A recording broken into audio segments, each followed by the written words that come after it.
Oh. Oh my god, tick. Turn away. It's an eyeball.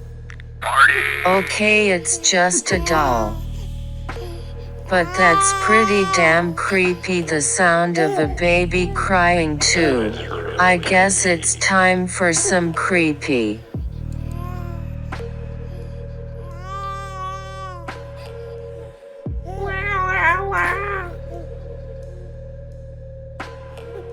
The Tick and Professor Show?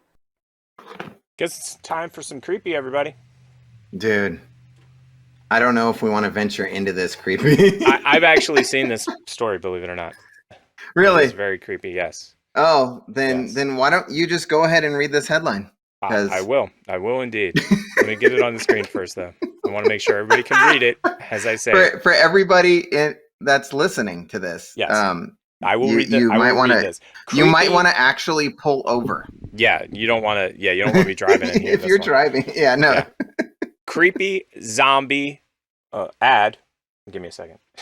Creepy zombie ad. Yeah, an ad for Audible. Yeah. Creepy zombie fungus turns insects into horny necrophiles, proving nature is sick. Dude. What the hell? Yeah. So, yeah, when I saw this story, I was just like, first of all, what's a creepy zombie fungus? Like, that I didn't even understand. Right. So, I didn't read the whole story. I just got creeped out by the headlines. You don't want to. Yeah. And there it is. There is man. Oh.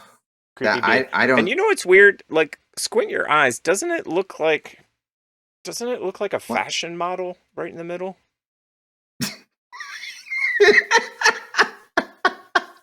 Yeah, it also looks like it's candy coated. Yeah, it does. It's got like this weird like texture. Like that's weird. Like if anybody wants to eat a bee or a fly, they just coat it in sugar, and that's what this looks like. It is. Wow, that's crazy. So I'm gonna read some of this you know story. what? Yeah. We don't even need to read the story. You can just click on that other link and that YouTube one that's right there, and you'll. It's on our notes. It's on our notes. Yeah. There we go. Who needs actual reading when we have videos? I don't want to. No. Who needs to read? Well, I like the speed of the internet today. That's great. That's just awesome. The speed of the internet. Oh, good. They gave us an ad, so good thing I didn't turn of course they did. Yeah. Oh, but I can skip it. Bye-bye. Oh, yay! Oh, PBS. It's like real news. It is. This is so music. Pick the music. And my sound for today doesn't go very well with it. We like to think we're in control, that our minds are our own. But that's not true for this fruit fly. Its brain has been hijacked by another organism, and it's not gonna end well. No. It all starts when the fly is innocently walking around, sipping on overripe fruit. It picks up an invisible fungus spore, which bores under its skin. For a few days, everything seems normal. Zombie. But inside, the fungus is growing, feeding on the fly's fat and infiltrating its mind. At dusk on the 4th or 5th day, the fly gets a little erratic, wandering around. It climbs aroused. to a high place. Scientists call this behavior summiting. Then I think he's it just starts twitching. The He's fungus so is high. in control. He's just a stoner bug. The fly sticks out its mouth part and spits out a tiny drop of sticky liquid. Totally stoner. Uh-oh. That glues the fly down, sealing its fate. Oh, no. A few minutes later, himself to its it. wings shoot up. And it dies. And he dies. Now that the fungus has forced the fly into this color of death his wings pose, now? wings I out of know. the way, Nothing can stop it. It emerges. Oh my God, look at that. Ew. That is so gross. That Tiny spore launchers burst out of the fly's I skin. don't want to. Yeah.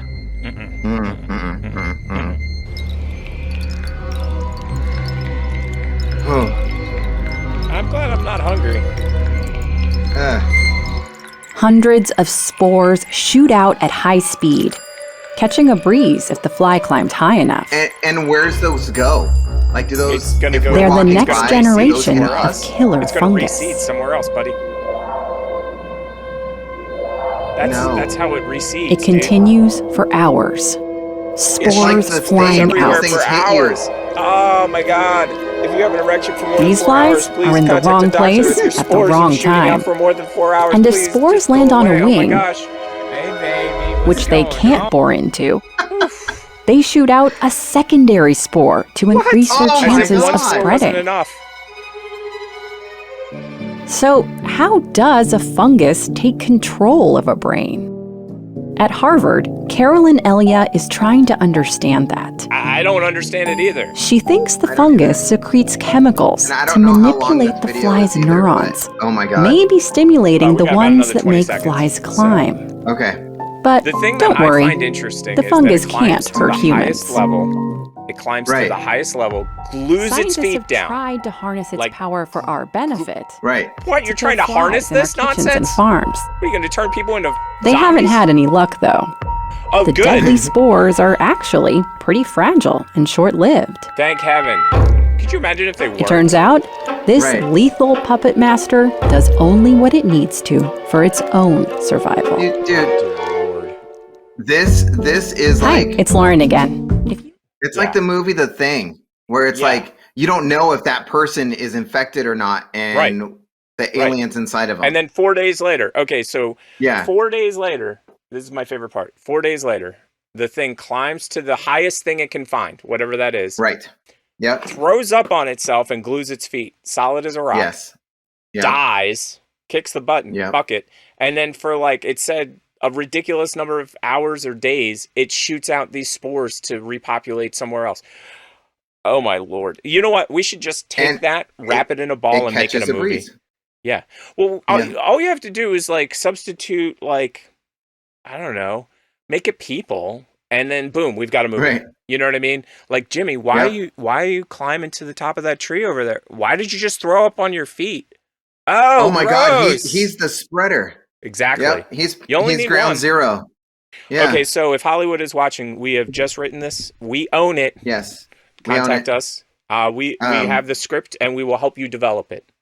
Contact us, Ryan Reynolds, and Jack Black. Yes, And and then we're Ryan good. Reynolds is on vacation right now, so we'll have to work on Yeah. it with you while he's on vacation. And Yeah, we'll I mean, get we back to could you. develop the script. Of course, And he can just course. sign on. yes, yes, he totally wants to Yeah. be in this movie. Same with Jack Black. They both want to be in this. Yeah. movie. Yes. You know they do. And Catching a I want them to breeze. Catching a to be breeze. cops in a small town. Yes, and let's think about this. So, cop in a small town. Kid drinks, because remember they said that it was fruit that had gone a little bit overripe. Oh, so a kid eats fruit with one of these flies that just lands on it before he takes a bite. You see, that's not. I was going for a keg that had been left overnight or something and had gone a little ripe. Oh. Because okay. that way you could put the keg party before. You know what I mean? You got to get Oh the yeah, people the into whole the show. keg party. Yeah, you have to in And then every they- scary movie. You Yes. have like half naked teens running around and Exactly. yeah, before stuff Yes. happens. Yes. And so then the next day, one of the kids, we'll call him Jimmy, for no better Okay. name, he gets up Yeah. and he's thirsty, and the keg's turned a little, but he drinks it anyway. Yeah. And then it goes through his system, and then he climbs Yeah. the big. What we got to have him climb something cool though. You want to have him climb like a satellite Water tower. water tower. We see Okay, I'm going two different ways because if we go with water tower, we could go with like an Aquafina sponsorship. But if we go with, I was thinking like a 5G, like Verizon or T-Mobile, tower. No. Mint Mobile Tower. Mint Mobile Tower. There you go. Man, that's it. And you know what? We'll have the cops, the cops who will be Jack Black, who's the comedy sidekick cop, and Ryan Reynolds, he's the straight man in this one, which is unusual. He normally doesn't play a straight man. They only drink gin. But we're not going to say which gin. No, but he will be the straight cop, but he'll have excellent one-liners. Oh, all the time. And he'll show up, Jack Black, actually. And I think Jack Black will actually walk off set because of it. I really feel that he will be upset. I already know what the sequel is going to be. Ooh, what's the sequel? The spores are going to go into Canada. Oh, my heavens. You've nailed it. That's perfect. The Canadians. Dude, Ryan, come on. Hit us up, man. We have your next project when you come back from vacation. Yeah. When you come back from vacation. You don't have to come back now. When you come back. No. You could honestly, like, you could take all the time you want and just chew on this script. Yeah. Yes. And you can help us with the one-liners. Got no problems with that. You can actually, we'll give you writing credit. We'll give Jack Black writing credit too. Can we? I do want Bruce Campbell to be the sheriff, like the number one guy. Oh, so those two work for him, but we don't find that out until halfway through the movie. You know why? Yes. Because he has some kind of thing. I don't know what the thing is yet, but Bruce Campbell doesn't show up until halfway through. They allude to him for the first half of the movie. Like for the first, there's 3 acts. So the first act, you don't see him at all. Right. Second act, he comes in halfway through. He's a germophobic. Ooh, I like it. Yeah. And Jack Black's just messy. Jack Black is just messy. I like it. Oh my God. This is so good. We got it. This is it, dude. Hit us up, Hollywood. Dude, we got your next blockbuster. We got it. I mean, one movie and we retire. 30, 40K? I mean, 30, 40 mil? Mil, yeah. Mil? Yeah. I said K. Yeah. you wish you could make a movie for 30K. So next story, under creepy. Are you ready? Yes. It's creepy. I was a swarm of bees that needed a new place to live settled under this table, and I was called to remove them. So I gave the bees a new hive, and I started to move them in. When these bees left their old hive, they took their queen and as much food as their stomachs could hold, but they left everything else behind. Yeah, but look, that meant that there was no honeycomb food or baby bees here, and I could just scoop these bees up with my hands. These bees were very gentle, mostly because they didn't have a hive to protect, but they should have had a queen. So with every handful of bees I scooped, I was searching for the queen. It wasn't too long before I found her hiding under the table, so I put her in a clip to keep her safe, and I put her in the new hive. I needed to get all of the bees into the new hive as quickly as possible so they wouldn't try to swarm again. So I just kept scooping handful after handful of bees into the hive. But there were still a lot of bees on the picnic table who didn't seem to know where to go. So I gave them a little bit of smoke to help them move along. The smoke does not harm the bees, they just move away from it like we do. So I used my smoker to herd the colony into the new hive. Then all of a sudden, some of the bees started to recognize the hive as their new home. They began sending signals to the other bees to tell them where to go. And all of the bees started to march down the leg of the table and into the new hive. I waited while the bees moved into their new hive, then I closed it up. I loaded it into my truck, I couldn't do and this. It was another great day of saving the bees. 0% chance. I'm allergic to bees. A swarm of bees that needed a new place. Nope. And in my opinion, like if you have been studying the Amazon for as long as you have, you should have run. You should have run. You should have I would have ran. I would have saw all those bees underneath my table in the backyard and went, F this. Yeah. Thanks for watching this segment of the TP Show.